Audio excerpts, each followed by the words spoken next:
good afternoon, good morning, good night, wherever you are tuning in from. It is day 4 of the Mindfulness Challenge. I hope that you are enjoying it and learning and growing and being more confident in your mindfulness journey. Just a quick recap, and I will also be sharing with you guys later the videos together just so that you guys get them all together if you have not already. Day 1 was to give yourself a hug and send air hugs to loved ones and strangers, maybe, and get creative with the way you do that. Day 2 was to do something that treats yourself and then treating someone else in return, or treating someone and then treating yourself, whichever way you want to go about it. Day 3 was to just listen to someone with a different perspective or opinion than yourself and know that you don't need to respond. You can just say, I hear you. For we all just want to be heard and we all just want to feel like someone is listening, and being able just to try to work on not being as judgmental and just being able to listen. That is day 1 through 3. If you haven't done certain days, that's okay. You still have time.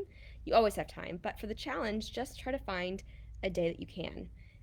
If you've missed a video, that's fine. Go back and watch the video, and and still stick at it. Try to hold yourself accountable and just do the best you can. Take it one day at a time, one challenge, one mindfulness challenge at a time. And I'm really glad you're here and truly believe this community is the best community in the world. So thank you for showing up for yourself and for showing up for me and for showing up for everyone in this world.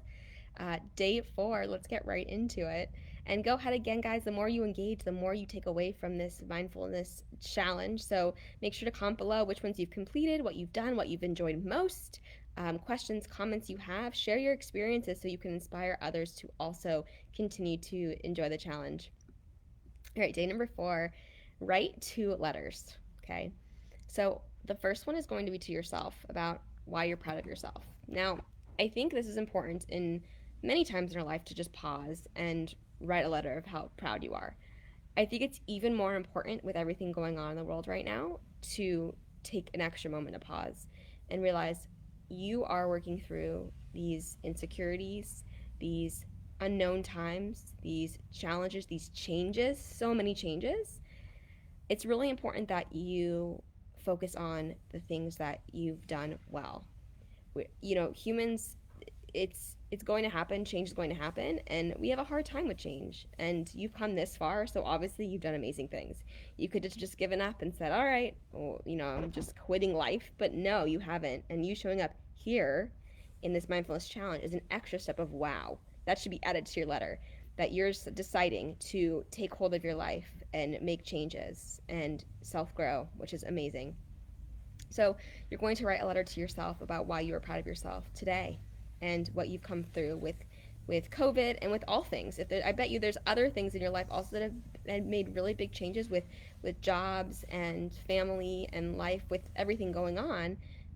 It's important to take the time to do that. Get your family and friends involved. Share this video to challenge others to also do this task today. And the second letter is to someone else of why you are proud of them.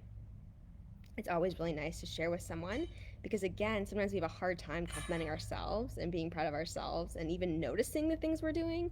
So it's really nice to be able to highlight on someone else and saying, I'm proud of you for doing all the things that you're doing. And maybe sometimes it might be good to write that first letter to someone else first so that you get a practice, because we're always so much more kinder to our friends and family than we are to ourselves, and it's such an interesting thing. So that might be a good place to start. Or even when you're writing your own letter to yourself, think about it, writing it to yourself as a friend would. So you can decide what order you want to do it in, but it's to write 2 letters. And again, too, if you don't want to write it out on paper, you can always, send yourself an email or a message, and same with the loved one or a good friend. You can also do that too, but try to, spend some time with it, because I think that person will be really touched that you spent good quality time to create a thoughtful letter to them about how proud you are of them. So that is day 4. This one might take a little longer than some of the other days, but we are getting to the second to last day of the challenge, so I have faith in you can do it.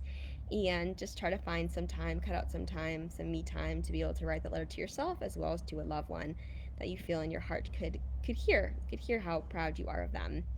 Again, I will link all things below that you can help to support to me to continue to do the things that I love to do and share these things with you guys. And also, if you are interested in a yoga challenge next week, I'm doing a mindfulness yoga challenge. Please write your email below and I will get you added. It will not be on Facebook Lives. It will be a kind of a little bit more private and more kind of a smaller um, what's the word, intimate space. So if you're interested, or you know anyone that is interested, feel free again to share that information with them. It should be a really, really nice time adding some mindfulness into yoga movement and so forth. So thank you all for joining today. Let me know how your challenge goes, and I'm sending you all so much love. Have a fabulous day. And I'm proud of all of you for being here. I'm going to say that. That's my letter